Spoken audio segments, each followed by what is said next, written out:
Hello guys, good morning. I'm Mark, your new registered nurse. So this is my first day sa work. So nagpe-prepare na ako ng mga gamit na dadalhin ko tsaka yung mga susuotin ko ng time na yan.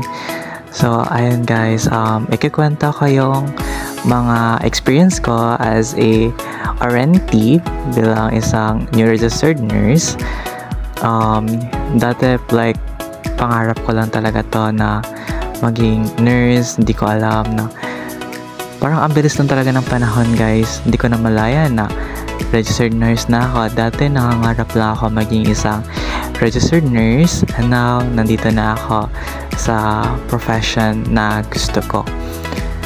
So sa vlog ko ito guys, ikukwento ko sa inyo yung magiging first na magiging experience ko sa hospital bilang isang newbie.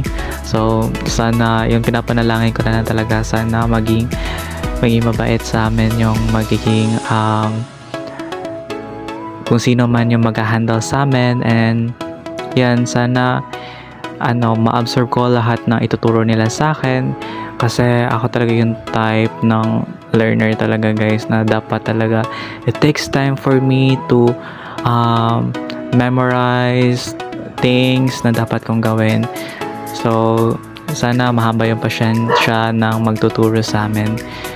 And ayan, so nung time na to guys, nagmamadali na talaga ako niyan kasi 7:30 na, tapos 8 AM yung start ng orientation namin. So dapat hindi ako malate, first day pa naman. So yun yung goal natin yung time na yan.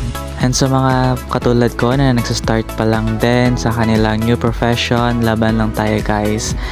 And sa mga mababait natin mga senior dyan, baka meron po kayong advice sa akin bilang first day ko po sa duty or sa hospital.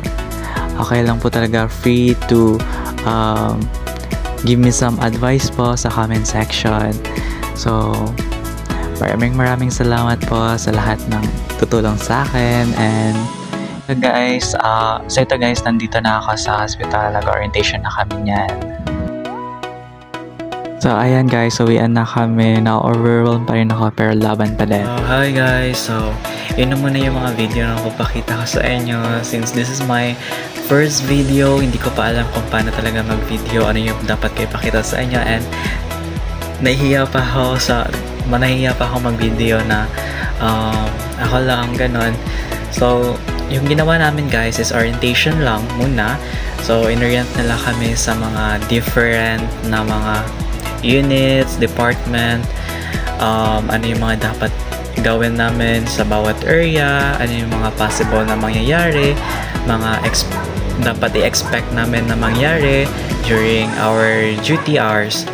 So ayun guys, overwhelmed pa lang ako kasi dati parang pangarap ko lang siya na maging isang nurse talaga. Dati gigising lang ako para pumunta ng school, tapos bahay, school, bahay, ganun lang yung parang naging routine ko. Ngayon, gigising ako, pupunta ng work, pupunta ng hospital, tapos bahay, ganun. So ayan, so since this is my first day pa, hindi pa siya masyadong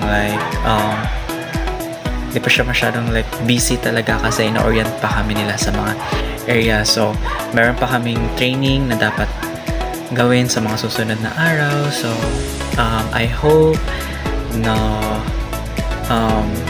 makayanan ko, since this is start pa lang, kumbaga start pa lang talaga na journey ko as a professional nurse. So sa mga senior ko dyan, kung meron kayong any advice, free to put your advice sa comment section lang po, para at least maging mag-guided po ako bilang isang new registered nurse. So ayan lang po muna. Maraming salamat. Thank you guys. Amping.